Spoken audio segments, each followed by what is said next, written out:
Hello बच्चों, नमस्कार। Welcome to study with Sachin sir. 30 April यानी कल आपका एग्जाम है।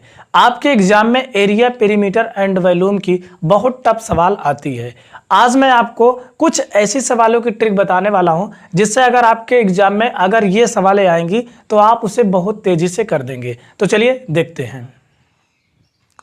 इस बार आपके एग्जाम में एरिया, पेरीमीटर एंड वॉल्यूम से ट्रायंगल की एक सवाल आएगी। आज मैं आपको ट्रायंगल की कोई भी सवाल आए उसके लिए आपको शॉर्ट ट्रिक बता दे रहा हूं, जिससे कि कोई भी सवाल आएगी तो आप तुरंत लगा देंगे। कैसे? जैसे मान लीजिए आपके सामने एक ट्रायंगल है, ये है लंब, इसे ऊंचाई भी कहा जाता है, ये है आधार, ये है कर्ण। ठीक है, अगर मान लीजिए कर्ण यहाँ पर 29 दिया है तो लंब इसका कितना होगा? लंब होगा 21 और ये होगा 20। ये दोनों चेंज कर देना। ठीक है, इसको मतलब ये दोनों आपस में बदलते रहते हैं। जैसे मान लीजिए ये 21 हो गया, ये 20 हो गया, लेकिन कर्ण सबसे बड़ा होता है। अगर ये आधार 20 है तो ये 21 है तो ये कितना होगा? 29 होगा। ये निकाला गया है। आप इसको ट्रिपलेट याद करके जाएंगे। जैसे आधार अगर 3 दिया है, ये 4 दिया तो ये क्या होगा? 5 होगा। अगर ये दिया है 5, ये दिया है 12 तो ये क्या होगा? 13 होगा। ठीक है, इसको आप याद करके जाएंगे। अगर ये 9 दिया है, ये 20 दिया है तो ये कितना होगा? 9 दिया है और ये 40 दिया है तो ये 41 होगा। 9 40 41। अगर ये दिया है 12, ये दिया है 15 तो ये क्या होगा? 17 होगा। इससे ज़्यादा कठिन नहीं आएगा आपके एग्जाम में। बहुत ज़्यादा यही ट्रिपलेट आएंगी, इसके अलावा आपके एग्जाम में नहीं आएगी। अगर मान लीजिए और आती है तो एक है 11, यहाँ पर 63, ये है 65। 11 63 65। एक है और 33, ये है 56, ये है 65। ठीक है, 33 56 65। इतने ट्रिपलेट आपको याद कर लेने हैं। जैसे अगर मान लीजिए आपको पता है कि कर्ण क्या होता है? सबसे बड़ी भुजा होती है, इन दोनों से बड़ी होगी। देखो बड़ा है। ठीक है, अगर इसमें देखिए क्या दिया है। जैसे आपके सामने एक सवाल है, एक त्रिभुज की दो लंबवत भुजाएं 20 सेंटीमीटर तथा 21 सेंटीमीटर है, त्रिभुज का परिमाप ज्ञात कीजिए। अगर त्रिभुज का परिमाप निकालना है तो तीनों भुजाओं को जोड़कर कर दीजिए, वही परिमाप है। मतलब त्रिभुज का परिमाप होता है तीनों भुजाओं का योग। जैसे आपके सामने एक सवाल है कि दो लंबवत भुजाएं 20 और 21 है, ये कितना 20, ये कितना 21, तो ये कितना हो गई? 29 हो गई। अब त्रिभुज का परिमाप निकालना है तो परिमाप बताया कि सभी को जोड़कर लिख दीजिए। आप देख, जैसे यहाँ पर 20 फिर 21 फिर कितना है? 29 आया। टोटल कितना हो जाएगा? 9 1 10, 2 2 4 4 2 6, हासिल 1 7, यानी 70। आपका बी ऑप्शन बिल्कुल राइट आंसर हो जाएगा। ध्यान देना, कभी कभी आप जैसे मान लीजिए 29 निकाले तो ऑप्शन में 29 दिया रहता है तो आप इसी में टिक मार देते हैं, वो गलत हो जाएगा। इसको विशेष ध्यान रखेंगे। ठीक है, इससे आप जल्दी से जल्दी कर सकते हैं। जैसे एक समकोण त्रिभुज की एक भुजा 12 सेंटीमीटर तथा कर्ण 17 सेंटीमीटर है। एक भुजा आप चाहे जो मान लीजिए हम मान रहे हैं कि आधार इसका 12 है। आधार कितना है? 12 है। तो कह रहा है कि कर्ण 17 सेंटीमीटर हो। आधार 12 और कर्ण 17 सेंटीमीटर, ये 17 हो गया तो बताओ लंब कितना होगा? तो देखो 12 15 17, 12 15 17, 12 15 17, मतलब कि अगर ये आधार 12, ये कितना है? 17, तो ये क्या होगा? 15 होगा। तुरंत निकल गया।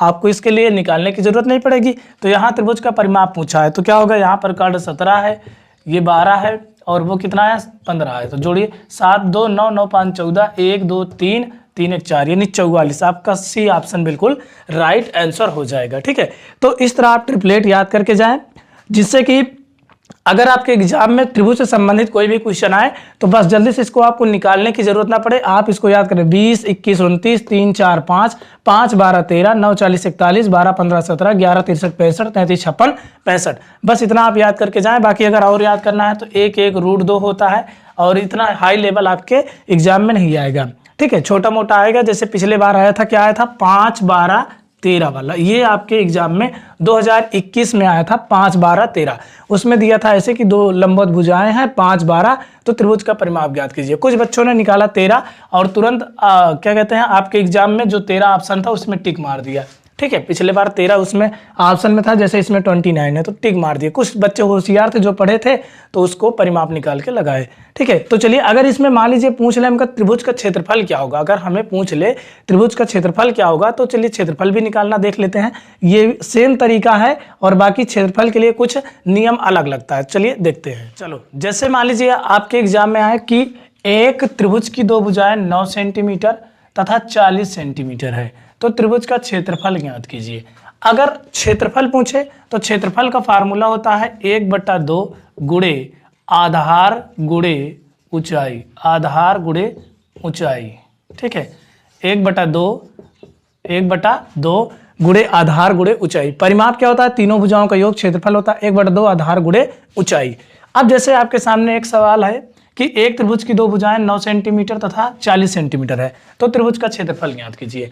अब यहाँ पर देखिए, यहाँ पर हमें दो भुजाएं मालूम है, एक भुजा हमें नहीं मालूम है, वो है कर्ण, क्योंकि 9 40 है तो इससे बड़ा हमारा क्या होगा? कर्ण होगा। तो यहाँ पर अगर हम इसको मान लेते हैं 9 और ये कितना है 40, तो यहाँ पर ये कितना होगा? देखो 9 40 41, 9 40 41, यानी हमारा जो कर्ण होगा कितना होगा?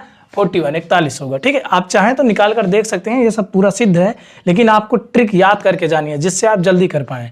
तो 41 हो गया। अब यहाँ पर त्रिभुज का क्षेत्रफल का सूत्र क्या होता है? 1/2 आधार गुणे ऊंचाई। आधार हमारा कितना है? 40 है, नहीं आधार हमारा कितना है? 9 है, गुणे ऊंचाई कितना है जी? 40 है। कितना है? 40। ठीक है, इसको काट दिया, कितना आ गया? 20। तो 20 और 9 को गुणा करें कितना आ गया? 180 सेंटीमीटर स्क्वायर।